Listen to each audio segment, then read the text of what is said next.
Sabay-sabay natin alamin ang mga kaganapan na nangyayari sa ating bansa.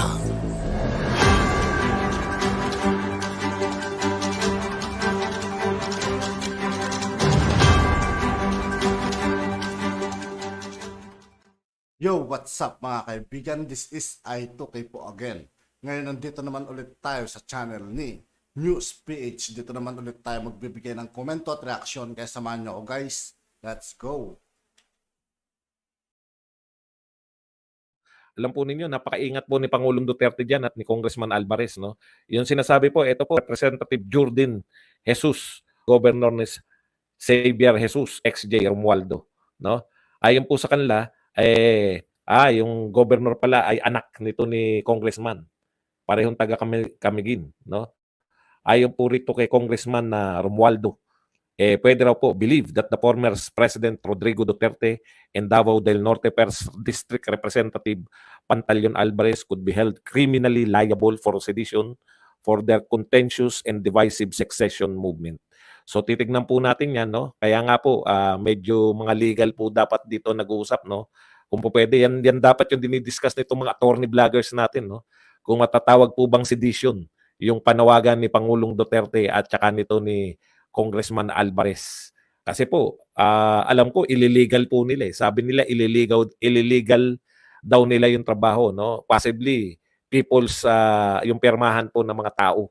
Magbibigay po ng pahayag yung mga mamamayan, no? So ito po, si Pacquiao pala, ay ano rin, ayon kay Pacquiao, hindi rin siya sang-ayon dyan.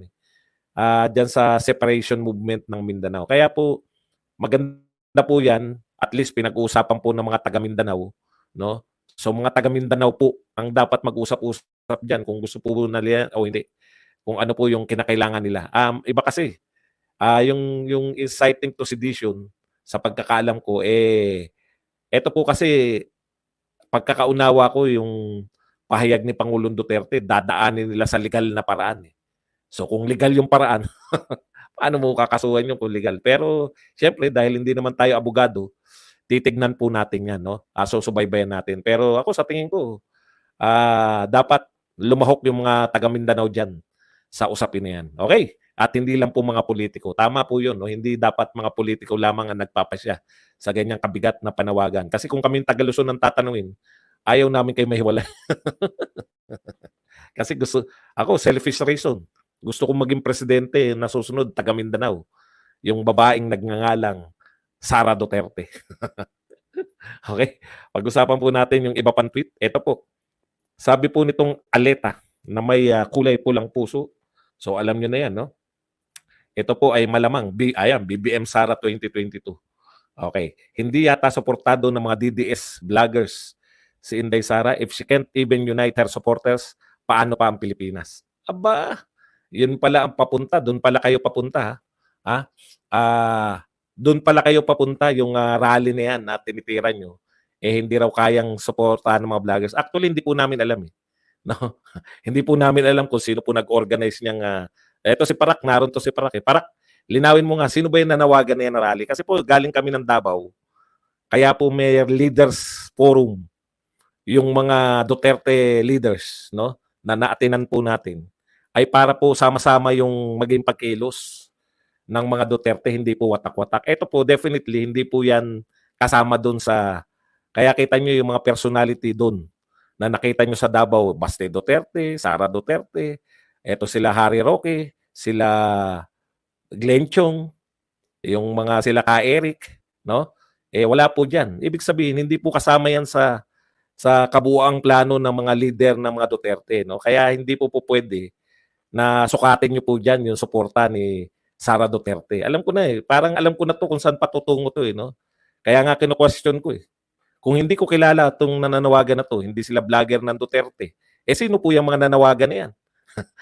Para po, tapos, kumbaga, hindi nyo ba napupuna? Tapos ngayon, mas nakasubaybay pa yung mga taga-Twitter na BBM supporter. Mas alam pa po nila yung magaganap na rally kaysa po sa mga Duterte supporters. Hindi ba kayo nagtataka kung bakit mas alam pa ng BBM supporters na may magaganap na rally sa Liwasang Bonifacio? kaysa sa mga Duterte supporters. Wag po wag pong lahat ng panawagan ay akalain niyo na 'di ba? 'Yun po 'yun eh. Meron na pong leaders forum yung mga Duterte, no? Na gumagawa po ng aksyon. Para po sa aksyon, kayo madali lang naman ispilengin 'yan eh. Tapos pagka anong tawag diyan? Pagka nung konti lang yung dumalo, sino po yung mga nag-report agad, nakabandera agad? Panay mga BBM supporters din. Ano po yung pinananawagan doon nung nagsasalita sa press? Pangulong Marcos. Panay Pangulong Marcos din. Hindi po ba? Wala pong bumire. Hindi hindi ba kayo nakakahalata?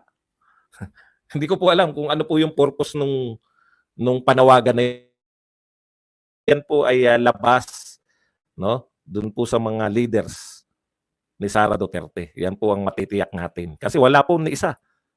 Nakita niyo naman, naroon ba si Baste? Naroon ba si Sara? Naroon ba kahit si Vivian Velez? Harry Roque? Kaya hindi po yan ang sukatan. Hindi po yan mga leader eh. Kung yan po ay mga Sara Duterte supporter, siguro out of frustration nila, nanawagan po sila. Di ba? Kusa po nila yan. Hindi po kasama yung mga vlogger. Huwag niyo pong sabihin na hindi suportado ng mga vlogger si Sara Duterte.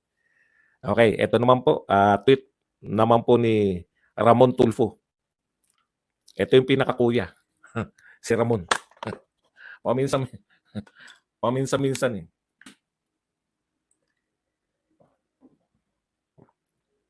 Mga grupo po to na nagkukusa.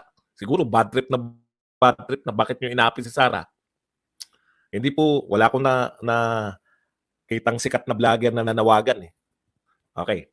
Sabi po ni Ramon Tulfo, di pa naman dumating sa puntong nagkikilos, zombie si Digong. Pero marami ng beses na siya ay nagrarambol o paulit-ulit ang sinasabi na walang katuturan. Napakinggan ko ang talumpati ni Digong noong linggo ng gabi sa Davao City. Parang wala nga si Digong sa sarili. Alam po ninyo, ito po yung no? Ito po yung mga tao na may pangalan, tapos willing nilang itaya ang kanilang pangalan. No? Kaso, ang problema, Ramon Tulfo, nanood po yung marami mahihilig sa politika eh. Napanood po namin. Ako mismo, naroon ako. Isang hagdan lang po ang diferensya namin ni Pangulong Duterte. Yun po ang isa sa pinaka maayos na speech ni Pangulong Duterte. Wala po yan sinasabi yung paulit-ulit. Wala po yung sinasabi yung parang wala sa sarili. Kayo po, yung mga nanood sa computer, no?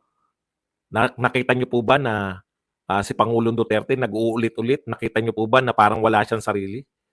Isa po to sa pinakamagandang speech ni Pangulong Duterte na narinig ko. Ang haba po, tuloy-tuloy. Bilib na bilib nga kami dun sa baba. Sabi ko, husay naman ito ni Pangulong Duterte. Wala pa pong binabasa yun. Hindi ko alam. Nakatingala kami. Hindi ko alam kung dun sa pero tuloy-tuloy. Huwag naman tayo magbulahan na Ramon Tulfo, no? Nakita po namin eh. Nasaksihan namin eh. Tuwan-tuwa yung mga taga Davao sa kanya. Maayos po.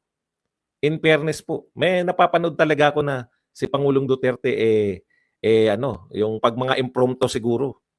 Pero ito, mukhang pinaghandaan niya, alam niya yung structure ng kanyang speech. No, tuloy-tuloy po. Hindi po paulit-ulit. Pasensya ka na. Ramon Tulfo.